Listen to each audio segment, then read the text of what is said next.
Hello दोस्तों। तो अपन आज पढ़ेंगे BHIC 134। ओके। इसमें यूनिट नंबर 9 पढ़ेंगे। 19वीं शताब्दी में जो धार्मिक और जो सामाजिक सुधार आंदोलन थे उनके बारे में अपन पढ़ रहे थे। यहाँ पर पार्ट 1 में अपन ने काफ़ी सारी चीज़ें पढ़ी थी, तो पार्ट 2 इसका शुरुआत करते हैं। ठीक है। इसमें प्रमुख सुधार आंदोलन तथा जो समाज सुधारक थे उनके विचार अपन पढ़ेंगे। तो भारत में 19वीं शताब्दी के शुरुआत के काल को भारतीय पुनः जागरण का काल कहा जाता है। ये जो यहाँ से लेकर मैं यहाँ तक बताऊँगा आपको, ये किसी भी आंसर में आप भूमिका या फिर परिचय लिख सकते हैं इस प्रकार का। अगर पेपर में सवाल आता है यूनिट नंबर 9 से, तो ये परिचय के रूप में लिखा जा सकता है यहाँ से लेकर यहाँ तक। भारत में 19वीं शताब्दी के शुरुआत के काल को भारतीय पुनः जागरण का मतलब है वापस से जागना। जैसे कि यूरोप में भी मध्य काल के दौरान मतलब 15वीं शताब्दी के आसपास वहाँ पर भी पुनः जागरण हुआ था। लोगों को अपने अधिकार मालूम हुए और जो लोगों में तार्किक शक्ति है वो बढ़ी। तो इस काल को मतलब 19वीं शताब्दी का जो काल है वो भारतीय पुनः जागरण का काल कहा जाता है। इसमें राजा राम मोहन राय का अहम योगदान था। ठीक है।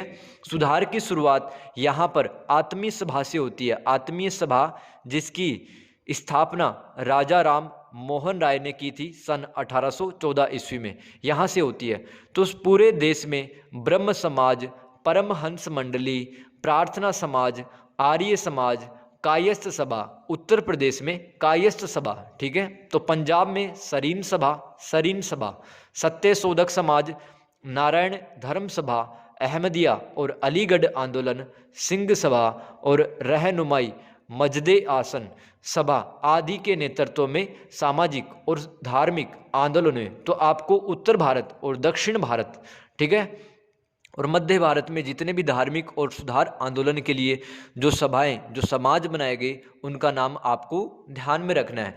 अब पढ़ते हैं दोस्तों राजा राम मोहन राय जी के विचार। अब देखो, इसमें इनके व्यक्तित्व के बारे में पढ़ेंगे, क्या इनके सिद्धांत, क्या इनके उद्देश्य थे, इनके जीवन के बारे में भी अपन पढ़ेंगे। तो सबसे पहले तो आप ये याद रखें कि इन्हें भारतीय पुनः जागरण का अग्रदूत कहा जाता है। इन्होंने भारतीयों के बौद्धिक विकास पर बल दिया। ठीक है। तो इन्होंने क्या बताया कि आप किसी भी धार्मिक क्रियाकलाप को, रिलीजियस एक्टिविटीज़ करते हैं तो उसमें आप अपनी तार्किक शक्ति लगाइए। आप जो भी प्रथाएं करते हैं डेली बेसिस पे, आप अपने लॉजिक लगाएं इसमें। ठीक है। कार्य कारण संबंध, राजा राम मोहन राय, मैंने आपको पिछले क्लास में बताया था, राजा राम मोहन राय कार्य कारण संबंध को मानते थे कि मतलब हर घटना के पीछे एक कार्य कारण संबंध देखते थे कि इसी घटना के क्या परिणाम निकलेंगे, ये घटना हुई क्यों है, इस तरह से सोचना। ठीक है। वो क्या कहलाता है? कार्य कारण संबंध। इन्होंने समाज में प्रचलित पारंपरिक रीति रिवाजों को तर्क की कसौटी पे कसा। तो अब पहले जैसे लोग नहीं मान रहे थे। पहले तो लोग कुछ भी धर्म को अंधे की तरह फॉलो करते थे, रिलीजियस एक्टिविटीज़ जो करते थे अंधे की तरह करते थे, अज्ञान व्यक्ति की तरह। तो इन्होंने कहा, राजा राम मोहन राय ने, कि आप अपने तर्क लगाइए और फिर किसी भी धार्मिक क्रियाकलाप को आप कीजिए। तो अगर ऐसा करेंगे तो धर्म में व्याप्त कुरीतियाँ हैं, समाज में व्याप्त बुराइयां हैं, वो भी खत्म हो जाएंगी। इन्होंने हिंदू धर्म में सुधार किया और कहा हमें अन्य धर्मों, हमें इस्लाम धर्म से, हमें पारसी धर्म से, हमें ईसाई धर्म से अच्छी बातें सीखनी चाहिए, अच्छी शिक्षाएं ग्रहण करनी चाहिए। सन 1814 और 15 ईस्वी में आत्मीय सभा की कलकत्ता में स्थापना हुई। ओके, ये भी याद रखेंगे। तथा सामाजिक व धार्मिक बुराइयों के खिलाफ सतत संघर्ष किया गया। आत्मीय सभा को मित्रों की सभा भी कहा जाता है। किसकी सभा? मित्रों की सभा। किसको? आत्मीय सभा को कहा जाता है। राजा राम मोहन राय ने, ये एक इम्पोर्टेंट फैक्ट है दोस्तों, राजा राम मोहन राय ने सन 1817 ईस्वी में कलकत्ता में डेविड हेनरी के साथ मिलकर हिंदू कॉलेज की स्थापना की। ओके, हिंदू कॉलेज की स्थापना की। अब देखते हैं आगे। इन्होंने कलकत्ता में स्वयं के खर्च पर ही सन 1817 ईस्वी में अंग्रेजी स्कूल की स्थापना की थी। इसमें दांते, ठीक है, जो फ्रांस के विचारक थे, जैसे कि दांते, वॉल्टेयर, रूसो आदि के जो विचार थे, जो आइडियोलॉजीज थी, जो थॉट्स थे, वो पढ़ाए जाते थे इस अंग्रेजी स्कूल में। तो 1817 में इसकी भी स्थापना हुई। 1825 ईस्वी में वेदांत कॉलेज की स्थापना की गई। वेदांत कॉलेज में बच्चों को क्या पढ़ाया जाता था? जो प्राचीन भारतीय विद्या थी, जैसे वेद, पुराण, उपनिषद, इस प्रकार की विद्याएं सिखाई जाती थी, तथा यूरोपीय भौतिक विज्ञान, ठीक है, यूरोप का जो विज्ञान था, जैसे कि chemistry, physics, mathematics, botany, zoology, ठीक है, इस प्रकार की यहाँ पर किताबों का ज्ञान यहाँ पर मिलता था। यहाँ पर वनस्पति शास्त्र, प्राणी शास्त्र, भौतिक विज्ञान, रसायन शास्त्र, ये भी पढ़ाते थे भारतीय विद्या के साथ में वेदांत कॉलेज में।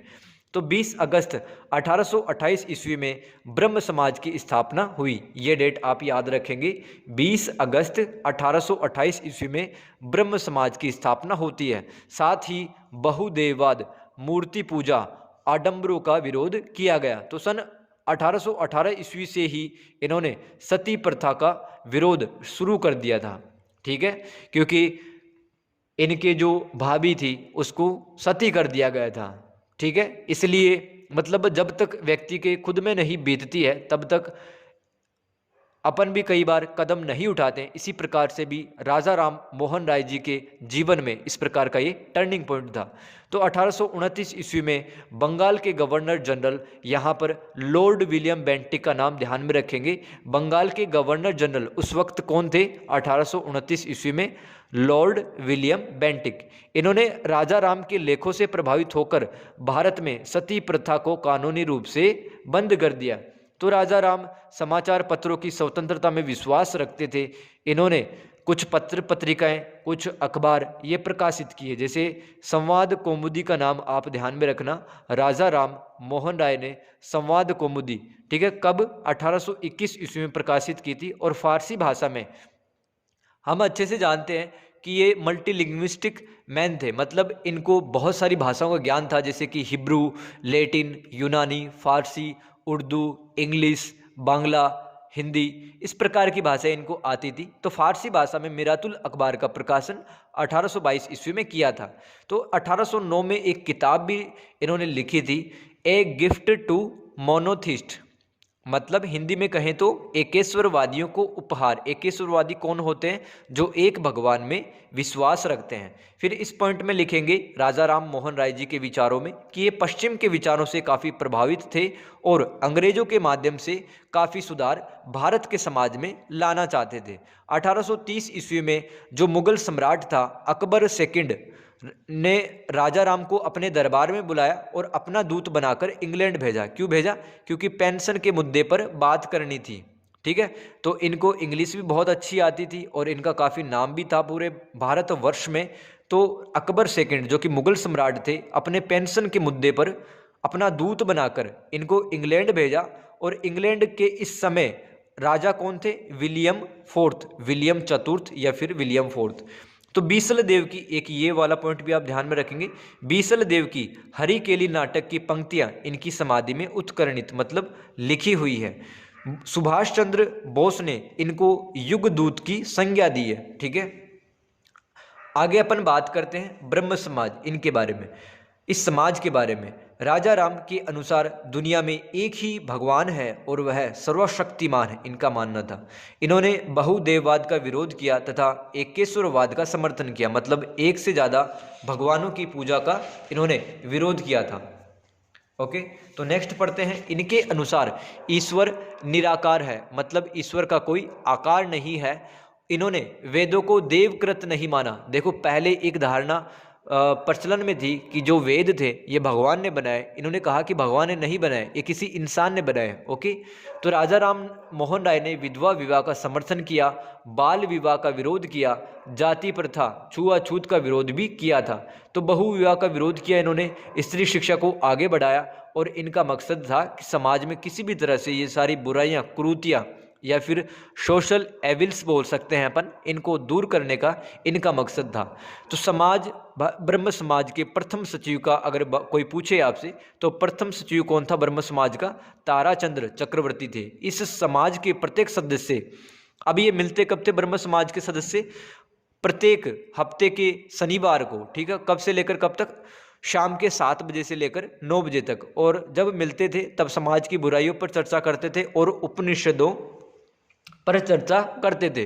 तो उपनिषद में क्या लिखा गया है कि भगवान का वास्तविक स्वरूप कैसा है, उनको प्राप्त कैसे किया जा सकता है, महसूस कैसे किया जा सकता है, और वेदों में जो कर्म कांड है इनकी आलोचना उपनिषदों में की गई है। तो ब्रह्म समाज के साथ ही धर्म सभा की स्थापना होती है। इनके संस्थापक राधाकांत देव थे। तो साथ में धर्म समाज की भी स्थापना होती है। इनके जो फाउंडर थे इनका नाम ध्यान में रखना आप, राधाकांत देव। ओके, अब देखो ब्रह्म समाज के जो सदस्य थे इनका मिलने का कोई निश्चित स्थान नहीं था, इसलिए एक ऑफिस बनाए इन्होंने। जनवरी 1830 ईस्वी में चित्तपुर रोड पर ब्रह्म समाज का कार्यालय स्थापित किया गया। अब देखो सॉरी 1830 ईस्वी में राजा राम मोहन इंग्लैंड चले गए और इंग्लैंड के ब्रिस्टॉल शहर में इनका निधन हो गया। तो राजा राम की मृत्यु के बाद में ब्रह्म समाज का संचालन किस किस ने किया? रामचंद्र विद्यागीस ने और द्वारिकानाथ टैगोर जी ने किया था। तो देवेंद्रनाथ टैगोर इनका समय ध्यान में रखेंगे। सबसे पहले सन 1818 ईस्वी से लेकर सन 1905 ईस्वी के बीच में इनका जीवन काल, इनकी लाइफ रही है। ओके, तो ये सन 1842 ईस्वी से 1865 ईस्वी तक ब्रह्म समाज के साथ जुड़े रहे। अब देखो ऐसी बात नहीं है कि जब ब्रह्म समाज से जुड़े थे सन 1842 ईस्वी से, इससे पहले कोई सामाजिक कार्य नहीं किया करते थे। इससे पहले भी कुछ एक्टिविटीज करते थे समाज को सुधारने के लिए। जैसे देवेंद्रनाथ टैगोर ने तत्वबोधिनी सभा की स्थापना की कलकत्ता में, ठीक है। कौन सा स्थान पे? जोरासांकी स्थान पर तत्वबोधिनी सभा की स्थापना की थी। अब देखो तत्वबोधिनी सभा, जिसका इंग्लिश में नाम है ट्रूथ टीचिंग एसोसिएशन, का पुराना नाम तत्वरंजिनी भी था। तो तत्वबोधिनी सभा का पुराना नाम क्या था? तत्वरंजिनी।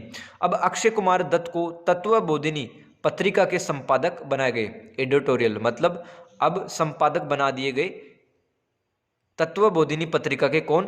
अक्षय कुमार दत्त। नेक्स्ट पढ़ते हैं दोस्तों, तत्वबोधिनी स्कूल की भी स्थापना हुई। तो तत्वबोधिनी पत्रिका देखिए अपने, तत्वबोधिनी अपने सभा देखी जो देवेंद्रनाथ टैगोर द्वारा स्थापित की गई थी। ओके, तो तत्वबोधिनी स्कूल को भी स्थापना हुई। इस स्कूल से राजेंद्र लाल मित्र, ईश्वर चंद्र विद्यासागर, ताराचंद्र चक्रवर्ती, प्यारे चंद्र मित्र आदि जुड़े हुए थे, ठीक है। तो तत्वबोधिनी स्कूल में ऐसा था कि ये लोग टीचर रहे होंगे, तो इन्होंने ब्रह्म उपासना पर बल दिया। मतलब ब्रह्मा की उपासना, मतलब ईश्वर निराकार है और वो ब्रह्म के स्वरूप में है, उसकी उपासना पर बल दिया गया। मतलब ध्यान मनन चिंतन करने से मतलब ईश्वर की अनुभूति या ब्रह्म की अनुभूति की जा सकती है। तो तत्वबोधिनी सभा के जो सदस्य थे इनका ये मानना था। तो देवेंद्रनाथ टैगोर जी है वो शिक्षा में सुधार लाना चाहते थे। तकनीकी एवं रोजगारोन्मुखी, मतलब ऐसी शिक्षा जो कि रोजगार एम्प्लॉयमेंट दिला पाए, ऐसी एजुकेशन के पक्षधर थे देवेंद्रनाथ टैगोर। अब देखो यहाँ पर एक फैक्ट की बात है कि स्कॉटलैंड के ईसाई धर्म प्रचारक अलेक्जेंडर डफ ने इंडिया एंड इंडियन मिशन किताब प्रकाशित की और उस किताब में देवेंद्रनाथ टैगोर के जो सिद्धांत थे, जो मकसद था, उन सिद्धांतों की भी आलोचना इन्होंने की अपनी किताब इंडिया एंड इंडियन मिशन में। किसने की आलोचना? अलेक्जेंडर डफ ने। कौन थे? ईसाई धर्म प्रचारक स्कॉटलैंड के। तो केशव चंद्र सेन के बारे में अपन पढ़ते हैं। इससे पहले ये वाला पॉइंट छूट गया है, आप ध्यान में रखें कि इस बात का जवाब देने के लिए, काउंटर करने के लिए देवेंद्रनाथ टैगोर जी ने भी वेदांतिज्म विडिक्टेड नामक एक पुस्तक लिखी और इस पुस्तक के माध्यम से अलेक्जेंडर डफ को जवाब दिया गया। अब बात करते हैं एक और शख्सियत की, महान शख्सियत केशव चंद्र सेन की। तो ये 1857 ईस्वी में ब्रह्म समाज से जुड़े ये उदारवादी भी थे और सुधारवादी भी थे। ओके, तो इन्होंने बाल विवाह का विरोध किया, स्त्री शिक्षा को बढ़ावा दिया, सती प्रथा का विरोध किया, जाति प्रथा व छुआछूत का भी विरोध किया था। तो सन 1861 ईस्वी में इन्होंने बैंक ऑफ बंगाल, मतलब ऐसा था कि अंग्रेजों के समय में अगर किसी को सरकारी नौकरी प्राप्त करनी है तो उसको फारसी भाषा का ज्ञान होना जरूरी था। तो इनको फारसी भाषा आती थी, इसलिए बैंक ऑफ बंगाल में इनको नौकरी मिल गई थी। लेकिन इनका मकसद था भारतीय समाज को सुधारा जाए, अगर समाज सुधरेगा तो राष्ट्र सुधरेगा, इसलिए बैंक ऑफ बंगाल से इन्होंने नौकरी छोड़ दी 1861 ईस्वी में। इन्होंने द इंडियन मिरर नामक पत्रिका प्रकाशित की और देवेंद्र नाथ टैगोर ने इनको ब्रह्म समाज का प्रधान आचार्य बना दिया। ओके, इन्होंने ब्रह्म विद्यालय की भी स्थापना की थी। किसने? केशव चंद्र सेन ने ब्रह्म विद्यालय की स्थापना। ओके, नेक्स्ट पढ़ते हैं अपन। 1865 ईस्वी में पहली बार ब्रह्म समाज में पहली बार फूट पड़ी। अब ब्रह्म समाज का नाम देवेंद्र नाथ टैगोर के नेतृत्व में बदलकर आदि ब्रह्म समाज रख दिया गया। अब देखो, जो केशव चंद्र सेन थे ये समाज में जल्दी जल्दी बदलाव लाना चाहते थे, जबकि जो देवेंद्र नाथ टैगोर जी हैं ये आध्यात्म की तरफ इनका रुख ज़्यादा था, ये धीरे धीरे समाज में बदलाव लाना चाहते थे। तो इस तरह से पहली बार 1865 ईस्वी में पहली बार ब्रह्म समाज में फूट पड़ी। अब देवेंद्र नाथ टैगोर के नेतृत्व में ब्रह्म समाज का नाम बदल दिया गया आदि ब्रह्म समाज, और जो केशव चंद्र सेन थे और जो इनके समर्थक थे इन्होंने 1866 ईस्वी में भारतीय ब्रह्म समाज की स्थापना की। 1872 ईस्वी में देसी बाल विवाह अधिनियम भी पारित किया गया था 1872 ईस्वी में। इसके अंतर्गत लड़की की जो शादी करने की न्यूनतम आयु है उसको बढ़ाया गया और लड़की के जो न्यूनतम वर्ष है शादी करने की वो 14 साल बताएगी। ओके, अब देखते हैं लड़के के लिए यह आयु 18 वर्ष थी। 1878 ईस्वी में केशव चंद्र सेन ने अपनी बेटी जिसकी उम्र 13 साल में बिहार के राजकुमार के साथ कर दी थी। तो केशव चंद्र सेन एक तरफ लड़कियों की जो न्यूनतम आयु है वो बढ़ाने के लिए सपोर्ट कर रहे थे, ठीक है, प्रयत्न कर रहे थे, लेकिन एक तरफ अपनी ही बेटी जिसकी उम्र 13 साल थी उनकी शादी बिहार के किसी राजकुमार के साथ बड़े घराने में करा दी थी। तो जो केशव चंद्र के जो सपोर्टर थे वो नाराज हो गए, ठीक है। इस प्रकार से 1878 ईस्वी में, ठीक है, 1878 में दूसरी बार ब्रह्म समाज में फूट पड़ी तथा साधारण ब्रह्म समाज की स्थापना यहाँ पर की गई। तो इसके सदस्य कौन कौन थे? आनंद मोहन बोस, शिवनाथ शास्त्री, विपिन चंद्र पॉल, द्वारिका नाथ गांगुली आदि इस साधारण ब्रह्म समाज के सदस्य थे।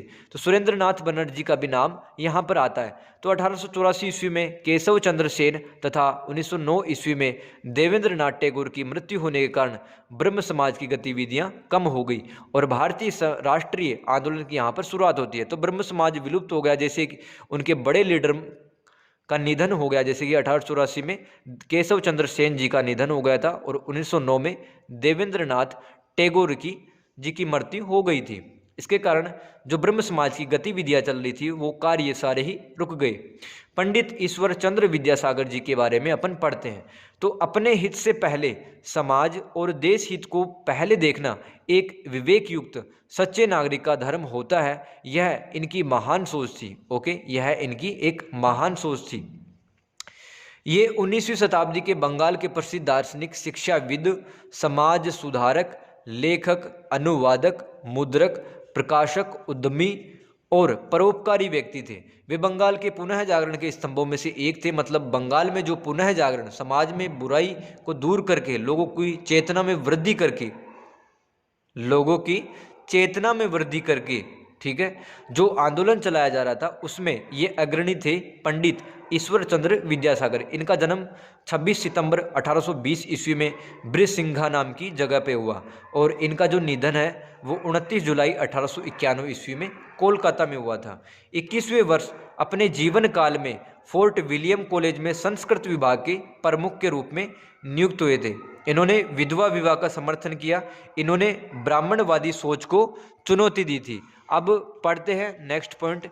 यूनिट नंबर पेज नंबर 6 पे आते हैं अपन, और इसमें देखते हैं कौन कौन से पॉइंट अपन पढ़ने वाले हैं। ओके, तो समाज में गरीब छात्रों की मदद करने के लिए जो ईश्वर चंद्र विद्यासागर जी है वो अब आगे आते हैं और गरीब छात्रों की स्थिति सुधारने हेतु दलित छात्रों की मदद की। ओके, तो अपने वेतन में से भी कुछ पैसा गरीब बच्चों की शिक्षा हेतु इन्होंने दान कर दिया। इन्होंने बांग्ला की विशिष्ट गद्य शैली के विकास में भी योगदान दिया। इन्होंने उच्च जातियों के बीच पहला विधवा विवाह सन 1856 ईस्वी में संपन्न किया था। इन्होंने उच्च शिक्षा का भी जो महिलाओं के बीच में प्रसार किया और 1849 ईस्वी में कलकत्ता में स्थापित, कलकत्ता में कौन सी स्कूल थी? बैथून स्कूल, इसके सचिव के रूप में, सेक्रेटरी के रूप में सन 1849 ईस्वी में काम किया था। ईश्वर चंद्र विद्यासागर जी ने बाल विवाह तथा बहु विवाह, मतलब एक से ज़्यादा पत्नियां रखना बहु विवाह के अंतर्गत आता था, इस प्रथा का भी विरोध किया। स्वामी विवेकानंद जी के बारे में पढ़ते हैं, भारत की एक और महान शख्सियत, ठीक है, जो कि युवाओं के आज भी मन मस्तिष्क में प्रेरणा का स्रोत हैं। तो इनके बारे में पढ़ते हैं। इनका जन्म 12 जनवरी 1813 ईस्वी को कोलकाता में हुआ तथा इनका जो निधन है वो 4 जुलाई 1902 ईस्वी को बेलूर मठ में हुआ। बेलूर मठ कहाँ पे? हावड़ा में। इनके बचपन का नाम सारे ही जानते हैं, नरेंद्र नाथ दत्त था। ये रामकृष्ण परमहंस के प्रिय शिष्य थे, रामकृष्ण परमहंस के स्टूडेंट थे। ओके, तो इनके अनुसार सभी धर्म एक ही लक्ष्य की ओर ले जाते हैं। इनके अनुसार पश्चिम की जो भौतिक और जो आधुनिक संस्कृति है वो भारतीय संस्कृति के साथ मिलनी चाहिए, ठीक है, और भारत का जो अध्यात्म है वो पश्चिम की ओर जाना चाहिए। इस प्रकार से दुनिया में बैलेंस स्थापित होगा, तो युद्ध वगैरह नहीं होंगे, शांति की स्थापना होगी और सभी मानवों का कल्याण होगा। वे भारत के वैज्ञानिक आधुनिकीकरण के पक्ष में भी थे। इन्होंने जगदीश चंद्र बोस की वैज्ञानिक परियोजनाओं का समर्थन किया। इन्होंने मार्गरेट, एक महिला का नाम ध्यान में रखेंगे जो कि आयरलैंड से थी, जिनका नाम था मार्गरेट नोबल, इनको भारत आमंत्रित किया तथा भारतीय महिलाओं की स्थिति में सुधार हो सके। इन्होंने सामाजिक रूप से जो शोषित वर्ग थे इन लोगों के लिए दरिद्र नारायण शब्द का प्रयोग किया। अगर याद है तो गांधी जी ने जो सामाजिक रूप से पीड़ित व्यक्ति है उसके लिए हरिजन शब्द यूज किया था, हरिजन। ओके, तो जो स्वामी विवेकानंद जी थे इन्होंने गरीब लोगों के लिए दरिद्र नारायण शब्द का प्रयोग किया। दरिद्र नारायण का क्या मतलब होता है दोस्तों? गरीबों की सेवा ही ईश्वर की सेवा है। ओके, तो गरीब लोगों में ही भगवान देखा करते थे स्वामी विवेकानंद जी। ओके, तो देखो अब नेक्स्ट पॉइंट पढ़ते हैं, इसमें आप क्या क्या और लिख के आ सकते हैं। विवेकानंद जी एक मानवतावादी चिंतक थे। इनके अनुसार मनुष्य का जो जीवन है एक धर्म ही है। धर्म न तो किताबों में है ना ही धार्मिक सिद्धांतों में है। प्रत्येक व्यक्ति अपने ईश्वर का अनुभव स्वयं कर सकता है। विवेकानंद जी ने धार्मिक आडंबर पर चोट की तथा ईश्वर की एकता पर बल दिया। विवेकानंद जी ने क्या कहा था कि मेरा ईश्वर तो दुखी, पीड़ित और हर जाति का निर्धन मनुष्य ही है। 1896 ईस्वी में विवेकानंद ने मानवतावादी व समाज कार्य चलाने हेतु रामकृष्ण मिशन की स्थापना की थी। रामकृष्ण मिशन की जो लक्ष्य था वो आप समझते हैं, जन समुदाय के लिए और सामाजिक सेवाएं व सुविधाएं जुटाना। और दूसरा जो लक्ष्य था रामकृष्ण मिशन का वो था देश के विभिन्न भागों में स्कूल, अस्पताल और अनाथालय और पुस्तकालयों का निर्माण करना, ताकि लोगों की जो सामाजिक और जो राजनीतिक, ठीक है, ये सारी स्थितियां सुधर सके। इस प्रकार से आज हमने पढ़ा है विवेकानंद जी तक, और पार्ट नंबर 3 में आगे की चीज़ें कंटिन्यू रखते हैं। आई होप समझ में आएगा दोस्तों। Good bye.